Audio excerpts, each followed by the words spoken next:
En séjour de travail à Port-Gentil, les ministres de l'Habitat et de la Santé plantent sous la supervision de délégué spécial qui a lui-même montré la voie les premiers palmiers royaux sur le boulevard Ondimba en remplacement des grands arbres qui devenaient dangereux pour la sécurité des automobilistes et pour l'environnement. Le geste marque le lancement officiel du projet Port-Gentil Ville Verte. Vous savez très bien que chaque État a sa spécificité.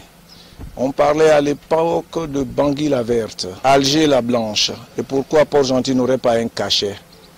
Parce qu'une ville aussi belle que la nôtre mérite d'avoir un cachet. Mais ce cachet doit se faire en respectant la sécurité des gens.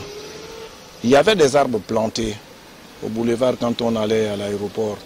Ces arbres, nous avons estimé, ma foi, que malgré leur rapport, ça devenait dangereux.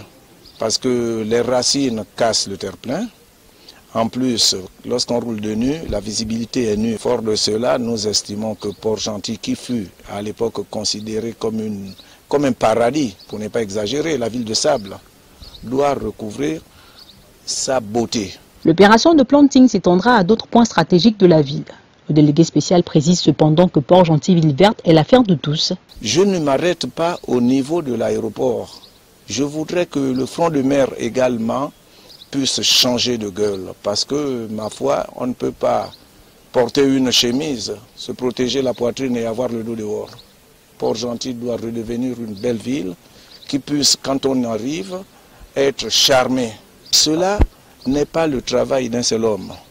Tous les habitants de cette contrée doivent y participer. Il suffirait que des 200 000 personnes vivant dans cette ville estimée puissent chacun, en ce qui le concerne, mettre la main dans la pâte, planter un arbre et non jeter des ordures pour avilir la ville. Près de 1000 paniers royaux seront plantés à travers la capitale économique gabonaise.